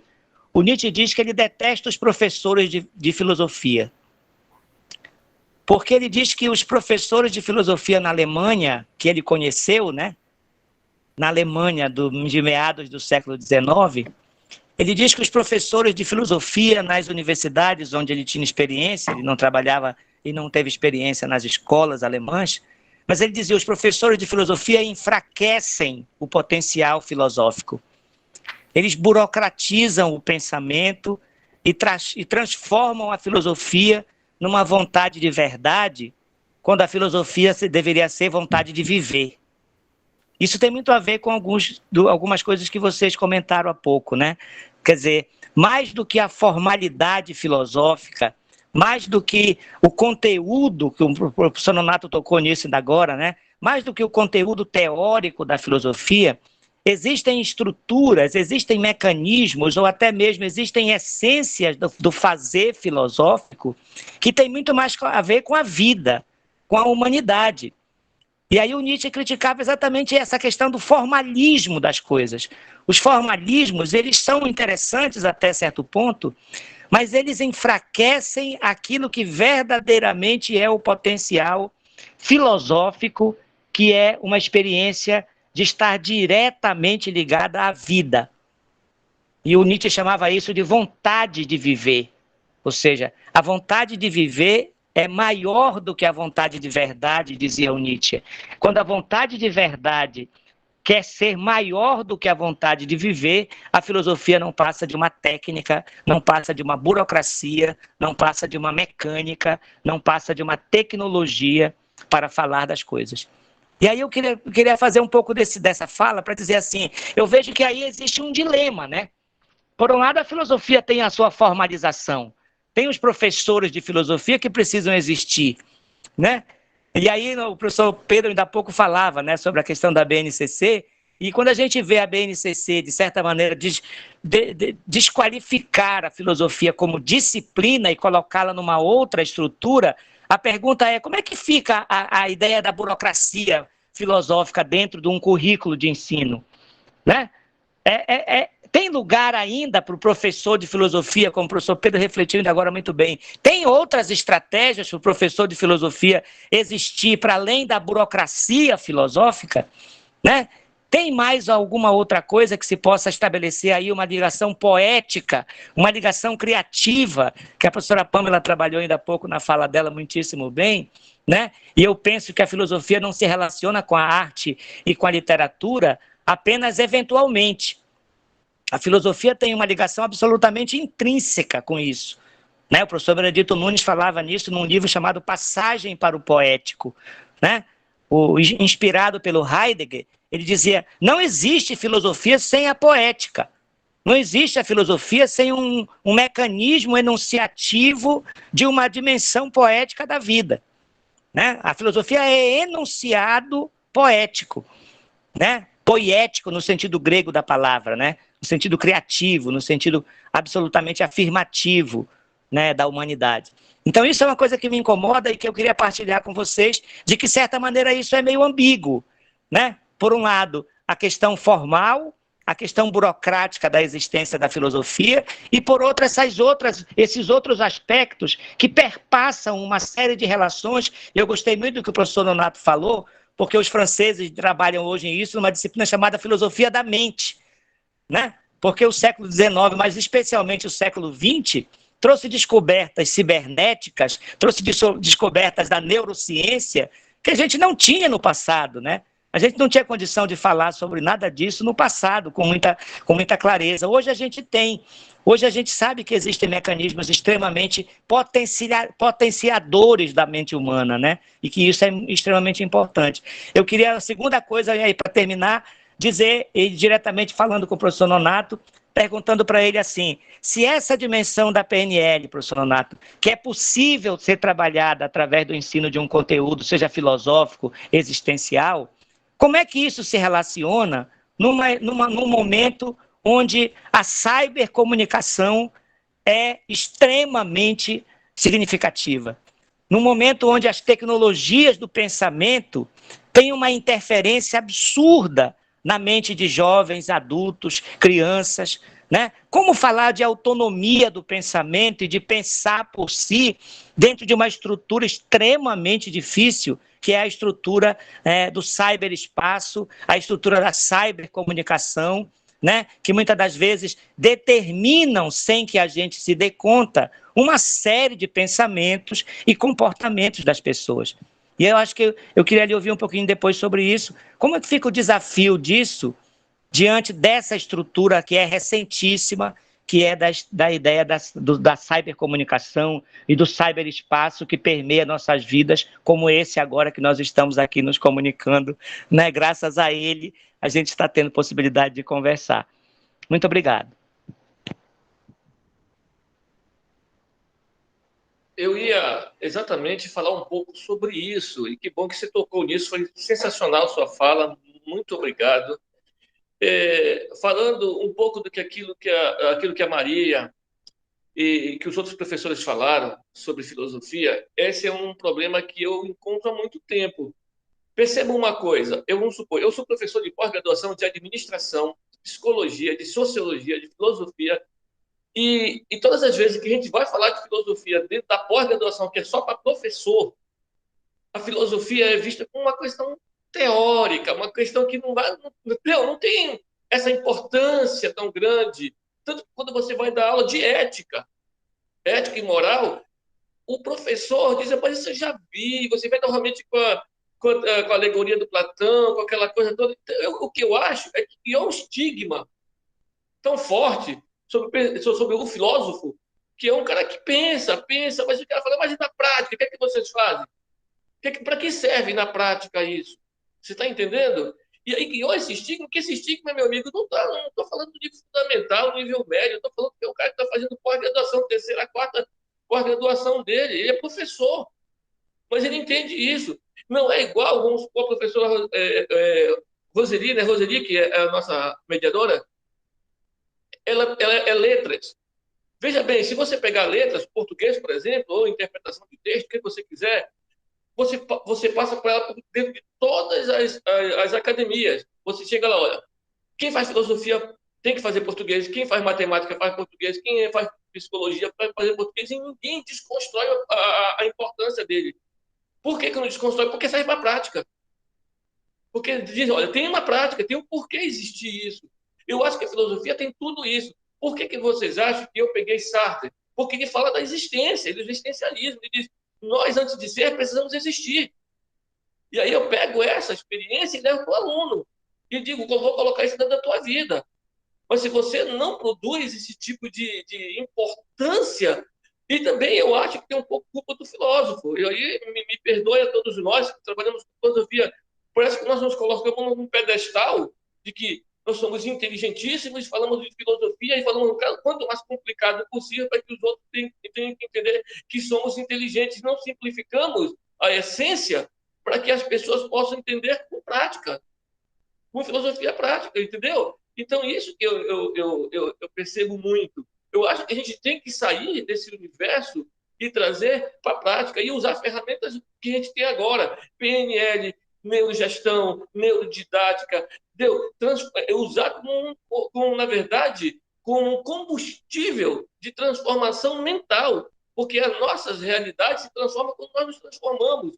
O filósofo e a filosofia, ele produz uma ferramenta poderosíssima, que é o pensamento, de criar esse pensamento cada vez mais crítico e produtivo, mas não pode ser somente teóricos, sabe? Não pode ser discutido somente por uma academia, por um grupo de pessoas que são inteligentes, que estão lá em cima e que todo mundo embaixo não consegue compreender. Tem que descodificar isso para uma linguagem para o jovem que é apenado, para o jovem que é da periferia, para o rapaz que passa fome. Como é que eu vou trazer filosofia para ele? Como é que eu vou fazer, como o professor Pedro falou, como é que eu vou fazer a relação, o conteúdo, a relação da vida desse indivíduo? Aí eu acho que aí a gente começa a fazer educação, sabe? E saímos daqui somente do campo teórico e vamos para a vida, vamos vivenciar, vamos viver isso. Dentro, é claro, da PNL de cada um, da vivência de cada um. E por último, para te responder, amigo, eu vou ler um texto aqui para responder um pouquinho isso, sobre toda essa questão da tecnologia, que, na verdade, a tecnologia ela é um momento atual para as mentes atuais. E cada um vive a sua realidade atual. Ela não muda muito daquilo que foi há 100 anos atrás, porque há 100 anos atrás as mentes estavam preparadas para aquela realidade. Hoje as mentes estão preparadas para essa realidade. Precisamos usar as ferramentas que temos para criar, novamente, senso crítico e produtivo. Olha só, se todo grande homem chega a ser considerado, acima de tudo, precisamente o filho autêntico de seu tempo e, em todo caso, sofre de todas as suas mazelas com mais força e mais sensibilidade do que todos os homens menores. Então, o combate de tal grande contra o seu tempo é o que parece apenas um combate sem sentido e destrutivo contra si mesmo, mas, justamente, apenas ao que parece, pois o que ele combate em seu tempo é aquilo que o impede de ser grande, e isso para ele significa apenas ser livre e inteiramente ele mesmo. Nietzsche do Schopenhauer como educador. Entendeu? Então, essa é a luta constante que a gente vai ter. A gente vai ter sempre a luta do presente. A gente nunca vai ter a luta do futuro e nem a luta do passado. O passado é experimento, o presente é a vivência. E essa vivência vai ser discutida o tempo todo, como nós estamos fazendo aqui. E é ela que vai construir as nossas realidades. Cabe a cada um de nós temos capacidade de fazer reflexões sobre o que nós somos e sobre aquilo que nós queremos ser. Para dar uma ideia para você, se você pegar uma criança de 0 a 7 anos, a mente dela funciona em sintonia teta. Sabe o que significa isso? Ela trabalha na sintonia de hipnose, ou seja, dos sonhos. Ela todo tempo ela brinca com o carrinho dela é verdadeiro, ela vive num mundo de sonhos. Só que você precisa entender que quando é que é programada a mente das pessoas? Quando elas estão em estado de hipnose. Quando você programa seu filho, ele está de 0 a 7 anos. A televisão programa seu filho de 0 a 7 anos. A internet programa teu filho de 0 a 7 anos. E o que nós estamos fazendo para isso? Porque nós não criamos... porque a gente pelo menos não disputa, pelo menos a gente não compete, entendeu? Filosoficamente, com ensinos que essas mentes possam aprender nessa idade já conteúdos filosóficos na prática, de pensar mais. de pensar mais positivo, de ser mais pessoas melhores, entendeu? Com fundamentos, com não somente ideologias, mas eu digo com entender qual é o seu propósito de vida. Porque essa é a grande pergunta que eu faço na sala de aula com meus alunos. Qual é o teu propósito de vida? Você existe para quê? Entendeu? E aí a gente vai fazer as ferramentas funcionarem. É assim que eu acho, professores. Agradeço. Obrigado, professor Nonato. Obrigada, professor Nonato. Alguém quer comentar acerca das reflexões do Edson?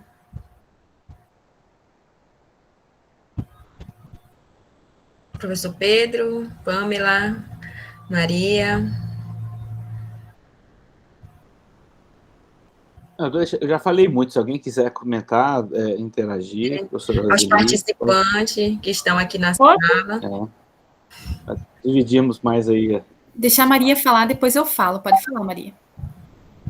A pergunta, aproveitar para a Maria. Primeiro, eu vou pegar um d'água para mim, que eu estou com sede. Você fala e depois eu falo, tá certo? Vou sair um pouquinho, pegar uma água. Você ia falar? Acho que o professor Pedro? Eu ia talvez fazer uma pergunta para a Maria Catarina, mas aí como ela vai sair depois, se for o caso. Então só para aprofundar aqui algumas questões que o Edson Costa, isso trouxe, com relação à filosofia como modo de vida, dessa perspectiva que eu parto enquanto educadora, pensando tanto a nível médio, quando a gente ensina a filosofia, justamente em compreender que a filosofia e prática não são coisas distintas, elas são coisas juntas, né? A gente que tem essa não sei se é da filosofia ou justamente porque a nossa herança, desde Descartes, que a gente tem esse costume de separar, né, o que é teoria e o que é prática, mas filosofia, ela está interligada com a prática também. E aí, uma das questões que eu parto para a gente pensar essa relação entre o pensamento e a ação, o Guimarães Rosa, justamente quando ele parte com o seu caderninho e vai para as ruas para compreender e formular o seu romance, dentro da história da filosofia também a gente pode pegar o Walter Benjamin, né? Quando ele fala desse caderninho, que você tem que olhar para o contexto histórico e a partir disso você filosofar. Tem um texto belíssimo que vocês devem conhecer, que é Riqueza e Pobreza. Não, Experiência e Pobreza, né? Onde ele vai trabalhar essa perspectiva da experiência. O que é a experiência, senão a sabedoria que a gente vai adquirindo ao longo da nossa existência? Então, essa experiência, ele traz até uma questão da oralidade, como vai se perdendo com o decorrer do tempo, os ensinamentos que nós temos, né, a partir da oralidade, que vai trocando de geração para geração. Então, a filosofia, ela também parte desses saberes que são saberes populares, os saberes que são passados de pai para filho, né, e aí a gente tem um saber hegemônico, que é um saber que vai ser pautado principalmente pela filosofia eurocêntrica, né, então, essa visão de uma filosofia que parte muito mais de uma questão conceitual, né, anulando um pouquinho esses saberes populares que a gente não vai encontrar no currículo que a gente tem da filosofia nível médio. Então, você pega lá, você tem uma estrutura pronta. Então, basicamente, às vezes, a gente não tem como fugir da filosofia quando ela está no regime estatal. A gente tem um currículo para seguir. A gente tem os documentos que norteiam a educação. Então, a gente não pode fugir disso. Todavia, entretanto, a gente tem brechas. Então, nessas brechas, a gente pode fazer coisas diferentes, como o professor Nonato mencionou na experiência, o professor Pedro também trouxe várias contribuições para a gente pensar esses processos, né, da educação, entendendo o processo de interação com os alunos mesmo. Então, a partir disso, quando a gente visualiza que a filosofia não é só o conceitual, ela não é só o saber acadêmico, é importante você estudar 10, 20, 30 anos Heidegger, por exemplo, ou Nietzsche. Você precisa ter pessoas que estudem, pesquisadores nessa área. Todavia, o ensino de filosofia, ele não pode ser pautado só dentro dessa linguagem acadêmica, anulando, por exemplo, os saberes das benzedeiras, né? Tem um livro que eu gosto muito, que é também dessa perspectiva, que parte de uma filosofia brasileira, que é pensar Arruaças, não sei se vocês já viram, que é do professor Rafael, junto com o Rufino, que é da pedagogia, e o Simas, que é historiador, está até aqui na minha frente, e eles trabalham esse livro, Arruaças, a filosofia popular brasileira. Eles interligam a filosofia com os saberes populares, principalmente voltada à religião de Umbanda também. Então, eles resgatam a sabedoria popular, os saberes afros, indígenas, para falar que filosofia, sim, é vida, filosofia é você compreender as questões que estão relacionadas ao que a Maria comentou, né? Questões de racismo. muitas vezes a gente parte dentro da academia, na formação de professores, sem falar sobre racismo, não é verdade? Sem falar sobre feminicídios e violência contra a mulher. Isso não é interesse da filosofia? Não é um problema filosófico? Sim. A gente passa uma formação acadêmica, por exemplo, sem ler Lélia Gonzalez, importante teórica brasileira, pensadora, mulher negra, que vem de uma perspectiva sociológica para entender quem é o brasileiro, quem é a brasileira. Então, é isso mesmo, a filosofia às vezes parece que está num pedestal, como o professor Nonato fala, e não é isso, a filosofia, ela é vida, ela está interligada com os nossos, o modo como a gente se relaciona com as questões, né? Então, se a gente vai falar de uma filosofia antirracista, nós temos que ser antirracistas, trabalhar nossas produções, como de Jamila Ribeiro, que não aparece no currículo, e aí a gente se aprofunda nisso, como a Roseli também mencionava, da literatura com os problemas sociais. A nossa literatura brasileira, ela é rica. Se a gente pega aí os sertões e a gente vai analisar, olha quanta contribuição a gente tem para pensar a nossa história brasileira. Então, só para mim não me alongar muito, que eu me empolgo a falar, né, isso é de professor mesmo, é justamente isso, a filosofia, ela é esse modo de vida, seja nos saberes de Sócrates, que ele trazia essa filosofia como autoconhecimento, como a filosofia africana, que a gente também não estuda nos ambientes, nos currículos. Eu, por exemplo, enquanto a minha formação eu não tive. Hoje eu fico muito feliz que nos currículos de grandes universidades, por exemplo, a UFRJ, eu não sei, até o professor pode comentar, se aí em Brasília tem filosofia africana no currículo, né, na formação, que vem mudando. Então, em 10 anos aqui, eu já vejo uma mudança muito significativa no ensino, né? Então, isso é para a gente pensar como a gente precisa mudar e não ver a filosofia somente como esse saber elitista, que vai anulando as sabedorias e não conversa com o nosso povo, com a nossa população e com os problemas que tangem a nossa realidade, né? Então, muito bem, o professor Edson colocou, eu acredito que é exatamente nessa filosofia que eu parto para ensinar os meus alunos. Eu não deixo as vozes dos índios, dos negros, mulheres, LGBTQI+, não, a gente precisa pensar essas vozes que são silenciadas e trazer também para o diálogo, né, eu acho que isso é fundamental enquanto formação humana, lembrando que a gente está trabalhando com isso, né, acho que é isso, né, só para mim não me alongar mais.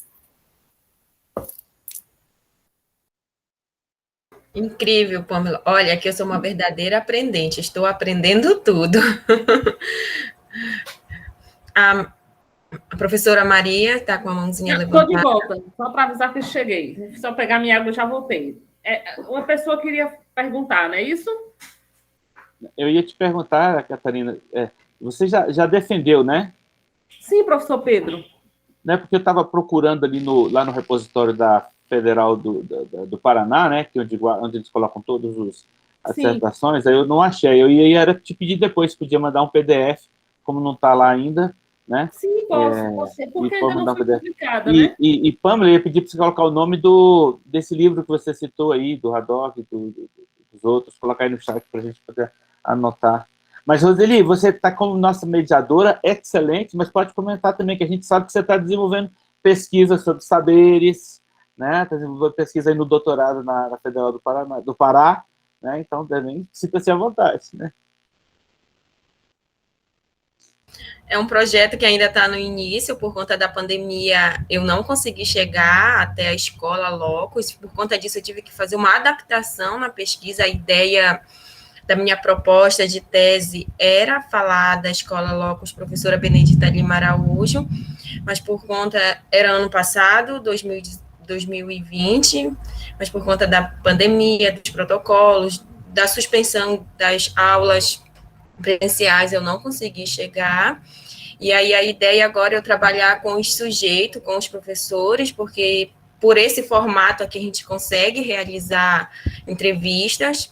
A ideia é realizar uma entrevista semi-estruturada, focando mesmo na formação docente e nos saberes, assim, como eles se tornaram professores, como produzem e mobilizam esses saberes, a questão da praxis educativa, e aí os teóricos que vão fundamentar, que eu vou dialogar, Paulo Freire, o Antônio Nova, o Maurice Tardif, a Selma Garrida Pimento, enfim, são autores que vão me ajudar a dialogar e a compreender essa questão da formação docente e dos saberes que estes sujeitos produzem, para a construção do conhecimento.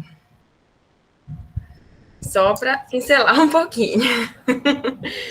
Fazer esse exercício de falar da pesquisa. Então, eu queria só fazer um comentário aí, a partir depois dessa rodada que teve, porque eu acho que as falas foram ricas e agora mais ricas ainda com essas contribuições e até com essa perspectiva aí dessa pesquisa que a Roseli está dizendo, está no início ainda, mas já tem muita coisa, né, que vai sendo gestada, pensada, às vezes não colocada ainda no papel, né, mas a experiência vai dando. Mas assim, eu acho muito legal quando vocês trazem aí a necessidade de talvez separar talvez essa filosofia mais de um certo cânon ocidental, uma coisa mais formal. A academia brasileira foi muito formada nessa perspectiva. Talvez, por exemplo, talvez a filosofia tenha sido a área de conhecimento no Brasil mais impermeável ao Brasil.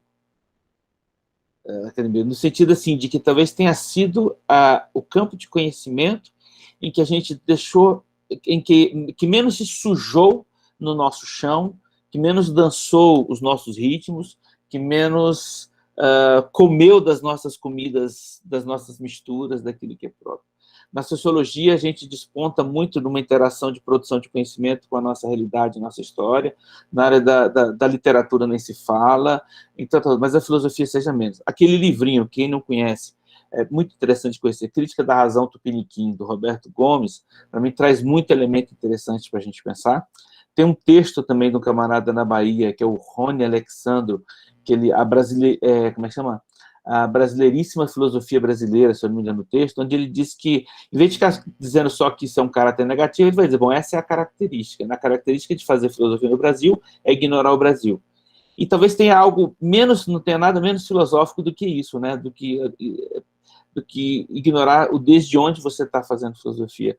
Então, acho que quando vocês trazem, a Pâmela trouxe essa citação dessa obra, Arruaças, e trouxe os outros, eu acho muito, muito importante. A gente tem que reconstruir. Tem gente fazendo isso. Eu acho que todo o processo do Reúne, de trazer cursos e faculdades para todo canto do Brasil, os institutos federais também. Quer dizer, hoje a gente está espalhado em muito quanto é canto. Toda hora eu fico descobrindo uma dissertação e uma tese nova com coisas muito interessantes, né, sobre o pensamento indígena, o pensamento africano. Eu tenho um colega aqui que é um dos especialistas, que é o Anderson Flor do Nascimento, que é colega aqui. A gente, no programa de pós-graduação em metafísica, tem acolhido pesquisas nessa área, né, do pensamento feminino, do pensamento negro, afrodescendente, do pensamento indígena. Estamos tentando pensar essas coisas, porque se ou a gente abre essas portas, ou a gente não consegue oxigenar a filosofia que a gente tem no Brasil para ela dar conta dessas realidades, né? Aí as mulheres às vezes não se sintam. Eu tive alunas assim, dizer, olha, eu não me sinto representada nessa filosofia que eu estudei, né?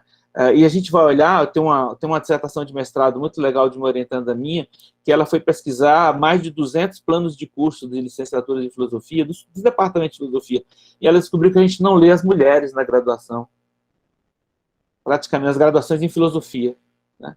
Então, eu acho muito bom toda essa oxigenada. Por exemplo, eu não entendo nada um pouco das coisas que o Nonato trouxe, por exemplo, sobre programação neurolinguística. Tem algumas coisas, Nonato, até que eu tenho preconceito, mas é porque o contato que eu tive foi muito de propaganda, né? Então, a sua fala me fez assim, poxa, eu preciso ler sobre essas coisas, preciso entender, para ver como é que essas coisas podem acrescentar, para a gente não ter nem discursos, nem práticas baseados em preconceito, mas sim baseado em reflexão, em estudo, em aprofundado, né? E são coisas que estão aí para a gente poder saber interagir, né? Então, bom, achei que hoje deu para mim, eu saí muito satisfeito desse nosso encontro aqui, no sentido assim, de alguns caminhos que parecem acertados e de caminhos novos que a gente precisa trilhar, pelo menos eu, do ponto de vista das pesquisas, das leituras que eu estou fazendo. Um momento muito enriquecedor, de muita aprendizagem, de trocas de experiência.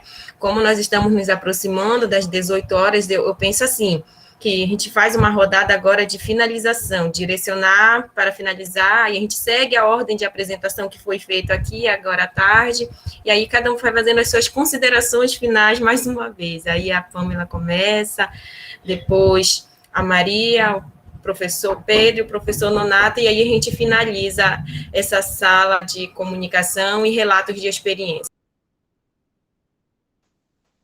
Só gostaria de agradecer, né, a oportunidade e parabenizar pelo evento, né? Essa troca ela é muito importante, a gente vai ampliando os nossos horizontes e aprendendo também. Então, muito obrigada a todos e a todas que estão aqui presentes, né? E acho que é isso, né? E parabéns mais uma vez pelo evento e pela pesquisa também, Roseli, né? Obrigada mais uma vez, muito obrigada. Eu? Acabou que a Catarina não falou naquela hora, acho que sou eu, né? Sim, professor, pode Ah, falar. tá. Não, então, na verdade, aquela minha fala já estava meio finalizando, é só de agradecer e dizer assim, todos esses temas são muito caros, então se alguém quiser, de vez em quando, aí, fazer alguma interação sobre essas questões do ensino da filosofia, da relação de filosofia e educação, me interessa muito essas interlocuções, vocês, sobretudo, quem teve essa experiência do prof, filo, né, e outras de pesquisa atuais, oxigenam muito a gente que está há um certo tempo aí nessa caminhada e às vezes vai cristalizando algumas ideias, é muito bom oxigená-las com essas pesquisas mais novas que estão aparecendo. Muito obrigado pela oportunidade e novamente parabéns ao FPA pela realização do evento, que 2022 a gente tenha outro. E assim, como mesmo que a gente acabe a pandemia, os deslocamentos são muito difíceis, né, e muito caros no Brasil, se a gente puder ter outra oportunidade como essa, transmite aí aos organizadores esse nosso pedido. Maria? Bem, pessoal, quero dizer que foi uma satisfação muito grande conhecer vocês. Eu achei muito interessante mesmo as falas, os trabalhos de cada um de vocês. Eu vou ler o trabalho da professora Pâmela, que eu gostei muito, do professor Pedro. Vou lhe enviar também, professor Pedro, o meu texto. O senhor dar uma olhada, fazer críticas, enfim. Vai ser uma satisfação ter o meu texto, né, analisado pelo senhor. A mediação da professora Roseli, e, assim, muito interessante, porque às vezes a gente, quando professor de filosofia aqui, né, eu aqui no meu quarto, em Campina Grande, na Paraíba, me sinto um pouco sozinha, né? Eu penso, meu Deus, será que só eu tô vendo isso? Será que só eu tô sofrendo com isso tudo, né? E, e conversar com vocês aqui nesse momento, ouvir as experiências de vocês, me faz sentir acompanhada agora. Eu não estou sozinha nessa. O ensino de filosofia é uma batalha, é uma luta, é difícil. Muitas vezes a gente sai de sala de aula arrasado, né? Porque aquilo que a gente tentou fazer da melhor maneira possível não deu certo. E a gente se culpa e sofre, enfim. Mas não ter medo das tecnologias, né? Elas estão aí podem nos ajudar, certamente há malversadores de tudo, né? Há malversadores na filosofia, há malversadores em todas as áreas, e na área de tecnologia também há pessoas que vão malversá-las, né? Vão dizer que elas são mais importantes que o professor. Isso vai acontecer. Mas não ter medo da tecnologia nem odiá-la, né? Entendê-la como uma produção humana e que pode, essa produção humana pode servir para a humanização, para democratização de conteúdos, para muitas coisas, a depender, né, daquilo que nós projetamos fazer com ela, a partir da visão do Gramsci, né? Se nós tivermos uma perspectiva contra-hegemônica, construtiva, humanizadora, dá para fazer isso usando as tecnologias. E eu agradeço demais, espero que em 2022 tenha, novamente, né, esse evento aconteça e estejamos nós aqui juntos apresentando novos trabalhos, novas experiências. Uma satisfação imensa, estou muito feliz mesmo.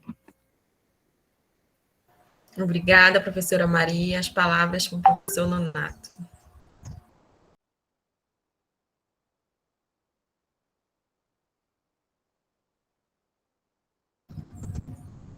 Professor Nonato.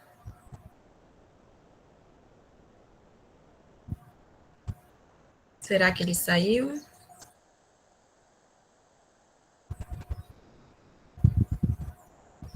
Então, em nome da UFPA, em nome da coordenação da terceira jornada do ensino de filosofia, eu agradeço imensamente a presença de cada um de vocês, por compartilhar essas experiências e vivências sobre a docência, sobre o ensino de filosofia. Então, imensamente nos sentimos gratos de ter a presença de vocês aqui. Esse ponto, professor, vou levar para avaliação de que ano que vem, a próxima jornada também pode, nós já estivermos no presencial, para que nós possamos estar tendo essa maior interação e essa maior conexão com as pessoas. É isso, gente. Muito obrigada pela presença de cada um de vocês, dos ouvintes, do Edson, que ajudou, fazendo reflexões, alimentando ainda mais o nosso diálogo. Então, muito obrigada pela presença de cada um nesta sala de comunicação e relatos de experiência. Tchau, até a próxima. Abraço em todos. Roseli? Oi. Roseli, você está me ouvindo? Você Sim. precisa finalizar a gravação, tá? Para as pessoas poderem sair. Ok. Ah, Você tá, vai lá. ok. Vou lá, então. Interromper gravação. Isso. Não se preocupe que ninguém vai sair da sala, tá?